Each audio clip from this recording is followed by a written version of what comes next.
Hello my dear students, bright future അക്കാദമിയിൽ ഇന്നത്തെ ക്ലാസ്സിലേക്ക് എല്ലാവർക്കും സ്വാഗതം. ഇന്ന് നമ്മൾ 9ാം ക്ലാസ്സിലെ ഒന്നാമത്തെ ചാപ്റ്ററായ on the roof of the world, ലോകത്തിന്റെ നെറുകയിൽ എന്ന ചാപ്റ്ററിന്റെ അവസാന ഭാഗം പാർട്ട് 7 ആണ് ഡിസ്കസ് ചെയ്യാനായിട്ട് പോകുന്നത്. 6 ക്ലാസ്സുകൾ നമ്മൾ അപ്ലോഡ് ചെയ്തിട്ടുണ്ട്, 6 പാർട്ടുകൾ. അത് കാണാത്തവർ ഇത് കാണാനായിട്ട് ശ്രമിക്കുക. അതിന് തുടർച്ചയായിട്ടാണ് ഈ ഭാഗം വരുന്നത്. വളരെ ഇമ്പോർട്ടന്റ് ആയ ഒരു ചാപ്റ്റർ ആണ്. ഒരുപാട് ക്വസ്റ്റ്യൻസ് ഈ ചാപ്റ്ററിൽ നിന്ന് എക്സാമിന് ചോദിക്കാറുണ്ട്. നമുക്കറിയാം 9ാം ക്ലാസ്സിലെ 80 മാർക്കിലാണ് പരീക്ഷ ഉണ്ടാവാറുള്ളത്. 40 മാർക്സിന് ജോഗ്രഫിയിൽ നിന്നായിരിക്കും ക്വസ്റ്റ്യൻസ് ഉണ്ടായിരിക്കുക. അതുകൊണ്ട് ഈ ചാപ്റ്റർ വളരെ ഇമ്പോർട്ടൻ്റ് ആണ്. കൃത്യമായിട്ട് എല്ലാവരും പഠിക്കണം. കാണാത്തവർ ആ വീഡിയോസ് കാണാനായിട്ട് ശ്രമിക്കുക. നമ്മൾ കഴിഞ്ഞ ക്ലാസ്സിൽ പഠിച്ചത് സോയിൽ ടൈപ്പും അതുപോലെ തന്നെ അവിടുത്തെ വന്യജീവി സമ്പത്തിനെ പറ്റിയിട്ടായിരുന്നു. ഇന്ന് നമ്മൾ പഠിക്കാൻ പോകുന്നത് അവിടുത്തെ ഇമ്പോർട്ടൻ്റ് ആയ ഒക്യുപ്പേഷൻ, അഗ്രികൾച്ചർ, കൃഷിയെ പറ്റിയിട്ടാണ് പഠിക്കാനായിട്ട് പോകുന്നത്. ഹിമാലയൻ പർവ്വത പ്രദേശങ്ങളിൽ കൃഷിക്ക് തടസ്സമായി നിൽക്കുന്ന ഘടകങ്ങൾ എന്തെല്ലാം? ഹിമാലയൻ പർവ്വത പ്രദേശങ്ങളിൽ കൃഷിക്ക് തടസ്സമായി നിൽക്കുന്ന ഘടകങ്ങൾ എന്തെല്ലാം? അതിൻ്റെ ഉയരം, ചെങ്കുത്തായ ചരിവ്, പാകമാകാത്ത മണ്ണ്, കുറഞ്ഞ താപനില. ഇതാണ് പ്രധാനമായും ഇവിടെ കൃഷിക്ക് തടസ്സമായി നിൽക്കുന്നത്. What are the factors hindering agriculture in the Himalayan region? Elevation, steepness of slope, immature soil and low temperature. ഇത് പരീക്ഷയ്ക്ക് ചോദിക്കാറുണ്ട്. ഒന്നുകിൽ 3 മാർക്കിനോ അല്ലെങ്കിൽ 2 മാർക്കിനോ ഈ ക്വസ്റ്റ്യൻ ചോദിക്കാറുണ്ട്. വളരെ ഇമ്പോർട്ടൻ്റ് ആണ്, ഓർത്ത് വെച്ച് പഠിക്കണം കേട്ടോ. ഹിമാലയ പർവ്വത പ്രദേശങ്ങളിലുള്ള കാർഷിക സമ്പ്രദായത്തെക്കുറിച്ച് ഒരു വിവരണം തയ്യാറാക്കുക. പർവ്വത ചെരുവുകൾ തട്ടുകളായി തിരിച്ച് ഓരോ പ്രദേശത്തും അനുയോജ്യമായ വിളകൾ കൃഷി ചെയ്യുന്നു. അവിടെ എന്താ ചെയ്യണത്? പർവ്വത ചെരുവുകൾ തട്ടുകളായിട്ടാണ് തിരിക്കുന്നത്. ഓരോ പ്രദേശത്തും അനുയോജ്യമായ വിളവുകൾ ഏതാണ്? നമ്മൾ പറഞ്ഞു കുറച്ച് ബുദ്ധിമുട്ട് അവിടെ കൃഷി ചെയ്യാനായിട്ടുണ്ട്. അവിടുത്തെ ഹൈറ്റും അതുപോലത്തെ അവിടെ മണ്ണിന്റെ പ്രത്യേകത കാരണം കൊണ്ട് കൃഷിക്ക് അത്രയ്ക്കാണ് അനുയോജ്യമല്ല. പക്ഷെ ഇവിടെ എന്ത് ചെയ്യാറുണ്ട്? കൃഷി ചെയ്യാറുണ്ട്. പർവ്വത ചെരുവുകൾ തട്ടുകളായി തിരിച്ച് ഓരോ പ്രദേശത്തും അനുയോജ്യമായ വിളകൾ കൃഷി ചെയ്യുന്നു. നെല്ല്, പയറുവർഗ്ഗങ്ങൾ, ഉരുളക്കിഴങ്ങ് ഇപ്പൊ മഴക്കാലത്തും, ഗോതമ്പ്, മിതോഷ്ണ പഴവർഗ്ഗങ്ങൾ എന്ന് വസന്തകാലത്തും അവർ കൃഷി ചെയ്യാറുണ്ട്. അപ്പൊ 2 സീസണിൽ 2 ക്രോപ്സ് ആണ് അവർ കൃഷി ചെയ്യാറുള്ളത്. കിഴക്കൻ ഹിമാലയത്തിന്റെ പർവ്വത ചെരുവുകളിലും താഴ്വാരങ്ങളിലും, പ്രത്യേകിച്ച് അസം, ഡാർജിലിംഗ് മേഖലയിൽ തേയില കൃഷിയാണ് കൂടുതലായിട്ട് കാണാറുള്ളത്. അപ്പോൾ കിഴക്കൻ ഹിമാലയത്തിന്റെ ഭാഗങ്ങളിലും അതുപോലെ തന്നെ താഴ്വാരങ്ങളിൽ, അസം, ഡാർജിലിംഗ് മേഖലയിൽ തേയില കൃഷിയാണ് കൂടുതലായിട്ടുള്ളത്. വടക്കുകിഴക്കൻ ഇന്ത്യയിലെ കുന്നുകളിൽ തദ്ദേശീയ ഗോത്ര ജനത സ്ഥാനമാറ്റ കൃഷി എന്ന പേരുള്ള പരമ്പരാഗത കൃഷികൾ പിന്തുടരുന്നതാണ്. എന്നാൽ വടക്കൻ കിഴക്കൻ ഇന്ത്യയിലെ കുന്നുകളിൽ എന്ത് ചെയ്യാറുണ്ട്? അവിടുത്തെ ഗോത്ര ജനത സ്ഥാനമാറ്റ കൃഷി പോലുള്ള പരമ്പരാഗത കൃഷികൾ അവിടെ പിന്തുടരുന്നതാണ്. അപ്പോൾ അത് ഓർത്ത് വെക്കണം, പഠിക്കണം കേട്ടോ. What is a farming system in Himalayan regions, mountain region and main crops? ഏതൊക്കെയാണ് main crops? They terraces the mountain slopes to cultivation. അവർ എന്ത് ചെയ്യാറുണ്ട്? തട്ടുകളായി തിരിച്ച് കൃഷി ചെയ്യാറുണ്ട്. This is known as terrace farming. They cultivate paddy, legumes and potatoes during the rainy season. Rainy സീസണിൽ എന്ത് ചെയ്യാറുണ്ട്? പാഡിയും അതുപോലെ ലെഗുമസ് എന്ന് പറഞ്ഞാൽ പയറുവർഗ്ഗങ്ങളും പൊട്ടാറ്റോ ആണ് കൃഷി ചെയ്യാറുള്ളത്. Temperature fruit crops during summer, സ്പ്രിംഗിൽ എന്ത് ചെയ്യാറുണ്ട്? ടെമ്പറേച്ചർ ഫ്രൂട്ട്സ് ക്രോപ്പാണ് അവർ ചെയ്യാറുള്ളത്. ഹിമാലയ പർവ്വത പ്രദേശങ്ങളിലെ ജനങ്ങളിലെ മൃഗപരിപാലനത്തെക്കുറിച്ച് കുറിപ്പ് തയ്യാറാക്കും. നമ്മൾ കൃഷി പറഞ്ഞു, കൃഷിയുമായിട്ട് എപ്പോൾ റിലേറ്റ് ചെയ്ത് നിൽക്കണതാണ് ഇത് മൃഗപരിപാലനം എന്ന് പറയുന്നത്, എനിമൽ റിയറിംഗ് എന്ന് പറയുന്നത്. ഹിമാലയ പർവ്വത പ്രദേശങ്ങളിലെ പ്രധാന ജീവിത മാർഗമാണ് എന്ത്? എനിമൽ റിയറിംഗ് എന്ന് പറയുന്നത്.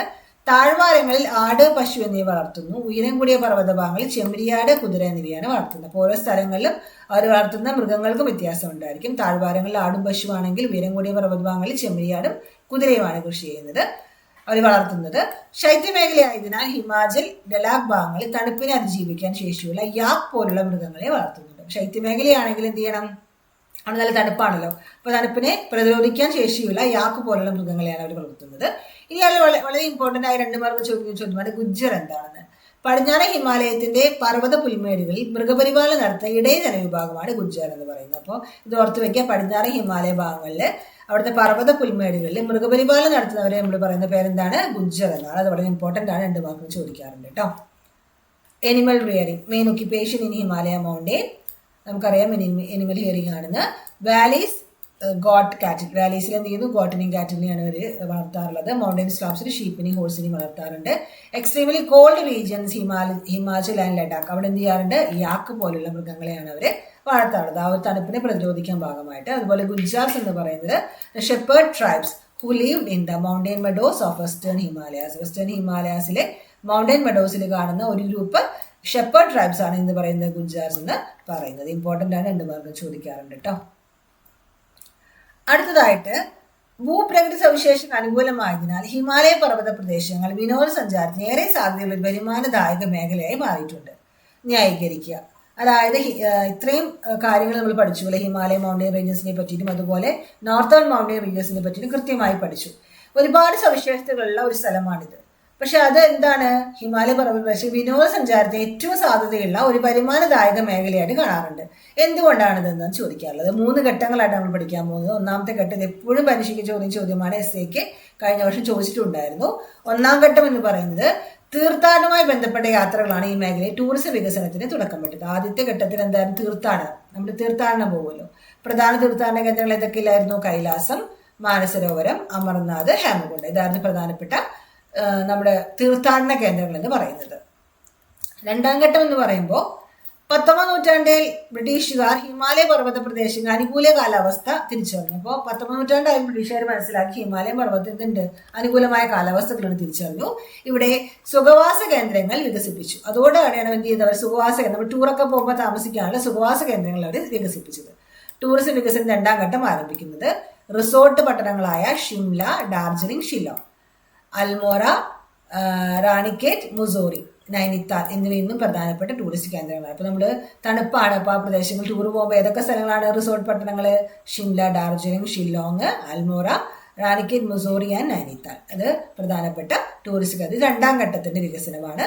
3-ാം ഘട്ടം എന്ന് പറയുമ്പോൾ 1953 മെയ് 29 എഡ്മണ്ട് ഹിലാരിയും ഷെർപ്പ ടെൻസിംഗും ഡോർഗയും എവറസ്റ്റ് കൊടുമുടി കീഴടക്കിയതിനു ശേഷമാണ് ടൂറിസം ആരംഭിച്ചത്. 3-ാം ഘട്ടം എന്ന് പറയുന്നത് എഡ്മണ്ട് ഹിലാരിയും ഷെർപ്പ ടെൻസിംഗും കൂടെ എന്ത് ചെയ്തിട്ടുണ്ട്? എവറസ്റ്റ് കൊടുമുടി കീഴടക്കി. അതാണ് 3-ാം ഘട്ടം എന്ന് പറയുന്നത്. വികസനത്തിന്റെ 3-ാം ഘട്ടമായ ആധുനിക ടൂറിസം സാധ്യതകൾ ഹിമാലയ പ്രദേശത്താണ് വികസിച്ചത്. അപ്പോൾ 3-ാം ഘട്ടം എന്ന് പറയുമ്പോൾ വികസനത്തിന്റെ 3-ാം ഘട്ടം എന്ന ആധുനിക ടൂറിസം സാധ്യതകളാണ് ഇന്ന് പർവ്വതാരോഹണം, പാരാഗ്ലൈഡിംഗ്, സ്കീയിങ് തുടങ്ങിയ സാഹസിക വിനോദങ്ങൾ സഞ്ചാര മേഖല ഏറ്റവും കൂടുതൽ ഉണ്ടാവാറുണ്ട്. അപ്പം നമ്മൾ പോകുന്നത് എന്തിനാണ്? മോഡേൺ രംഗമാണല്ലോ. അപ്പോൾ പർവ്വതാരോഹണത്തിനും അതുപോലെ പാരാഗ്ലൈഡിങ്ങും സ്കീയിങ് പോലൊരു സാഹസിക വിനോദത്തിനാണ് നമ്മളിപ്പോൾ എവിടേക്ക് പോകാറുള്ളത്? ടൂറിസം മേഖലയായ ഹിമാലയൻ മൗണ്ടൻ റേഞ്ചസ് അല്ലെങ്കിൽ നോർത്തേൺ മൗണ്ടൻ റേഞ്ചസിൽ നമ്മൾ പോകാറുള്ളത്. ഇമ്പോർട്ടൻ്റ് ആണ്, എക്സാമിന് എന്തായാലും പഠിച്ചിട്ട് പരീക്ഷയ്ക്ക് പാടുള്ളൂ കേട്ടോ. Tourism. As geographical conditions are favorable, the entire Himalaya regions has become a zone which has economic potential for tourism. വളരെയധികം ടൂറിസ്റ്റിന് സാധ്യതയുള്ള ഒരു സ്ഥലമാണ് Himalaya region, northern mountain regions എന്ന് പറയുന്നത്. ഫസ്റ്റ് ഫേസ് എന്ന് പറയുന്നത് tourism started here through pilgrimage tourism. ആദ്യത്തെ tourism എന്ന് പറയുമ്പോൾ ഓർത്ത് വയ്ക്കപ്പോൾ പിൽഗ്രിമേജ് ആണ്. പിൽഗ്രിമേജ് ടൂറിസം എന്നാണ് നമ്മൾ ഓർത്ത് വയ്ക്കേണ്ടത്. ഫസ്റ്റ് ഫേസ് എന്ന് പറയുമ്പോൾ പിൽഗ്രിമേജ് ടൂറിസം. പിൽഗ്രിമേജ് സെന്റേഴ്സ് ഏതെല്ലാമാണ്? കൈലാഷ്, മാനസരോവർ, അമർനാഥ്, ഹേമകുണ്ട് സാഹിബ്. ഇതാണ് പ്രധാനപ്പെട്ട നമ്മുടെ പിൽഗ്രിം സെന്റേഴ്സ് എന്ന് പറയുന്നത്. അടുത്തതായിട്ട് സെക്കൻഡ് ഫേസ് എന്ന് പറയുമ്പോൾ the second phase of tourism develop Himalaya mountain region began in 19th century when the British identified the area's favorable climate. അതായത് 19ാം നൂറ്റാണ്ടിൽ എന്ത് ചെയ്തു? ബ്രിട്ടീഷുകാരെ ആ പ്രദേശത്ത് ഫേവറബിൾ ക്ലൈമറ്റ് ഉണ്ട് എന്ന് മനസ്സിലാക്കിയപ്പോൾ അവിടെ എന്ത് ചെയ്യാൻ തുടങ്ങി? ടൂറിസം ഡെവലപ്പ് ചെയ്യാൻ തുടങ്ങി. The resort town such as Shimla, Darjeeling, shifting, അതുപോലെ തന്നെ അൽമോറ, റാൻഗഡ്, മുസോറി, നൈനിത്താൽ. ഇതാണ് പ്രധാനപ്പെട്ട സെന്റേഴ്സ് ആയിട്ട് അവിടെ റിസോർട്ട് ടൗൺസ് ആയിട്ട് പറയുന്നത്. സെക്കൻഡ് ഫേസ് ആണ്. 3-ാമത്തെ എന്ന് പറയുന്നത് തേർഡ് ഫേസ് എന്ന് പറയുന്നത് third phase of modern tourism development began in the Himalaya regions after the conquest of Mount Everest by Sherpa Tenzing Norgay and Edmund Hillary in 29th May 1953. ആ ഇയറിൽ അവർ എന്ത് ചെയ്തു? 1953 അവർ എവറസ്റ്റ് കീഴടക്കി. ആരൊക്കെ? ഹിലാരിയും ടെൻസിംഗ് കൂടിയിട്ട്. അതിനുശേഷമാണ് തേർഡ് ഫേസ് ആരംഭിക്കുന്നത്.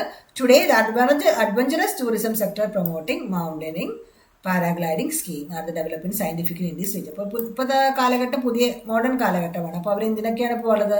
മൗണ്ടനിയറിങ്ങിനും പാരാഗ്ലൈഡിങ്ങിനും സ്കൈയിങ്ങിനൊക്കെയാണ് ആളുകൾ എവിടേക്ക് പോകാറുള്ളത്? ഹിമാലയ മൗണ്ടൻ റേഞ്ചസിലേക്ക് പോകാറുള്ളത്. ഇതോടുകൂടെ നമ്മൾ ആ ചാപ്റ്റർ അവസാനിപ്പിക്കുകയാണ്. നമ്മളിന്ന് പഠിച്ച കാര്യങ്ങൾ എന്തെല്ലാം നിങ്ങൾക്ക് മനസ്സിലായി കാണുമെന്ന് കരുതുന്നു. നമ്മുടെ ടൂറിസത്തിൻ്റെ വളരെ ഇമ്പോർട്ടൻ്റ് ആയ ക്വസ്റ്റ്യൻ്റെ ഭാഗത്തുനിന്ന് വരാറുണ്ട്. കൃത്യമായിട്ട് എല്ലാവരും പഠിക്കണം. ഈ വീഡിയോ ഫുള്ളായിട്ട് നിങ്ങൾ കാണാൻ വേണം. ഇന്ന് വീഡിയോ നിങ്ങൾക്ക് ഉപകാരപ്പെട്ടെങ്കിൽ നിങ്ങൾ ലൈക്ക് ചെയ്യണം. അതുപോലെ നിങ്ങളുടെ അഭിപ്രായങ്ങളും നിർദ്ദേശങ്ങളും കമൻറ്റിലൂടെ അറിയിക്കാൻ മറക്കരുത്. ഈ വീഡിയോ നിങ്ങൾ മാക്സിമം കൂട്ടുകാർക്ക് ഷെയർ ചെയ്ത് കൊടുക്കുക. അതുപോലെ കൂടുതൽ ലളിതമായ ക്ലാസ്സുകൾക്കായി പ്രൈവറ്റ് ഫ്യൂച്ചർ അക്കാദമിയുടെ ഈ ചാനൽ നിങ്ങൾ സബ്സ്ക്രൈബ് ചെയ്യാനും മറക്കരുത്. അടുത്ത ക്ലാസ് നമുക്ക് വീണ്ടും കാണാം. താങ്ക്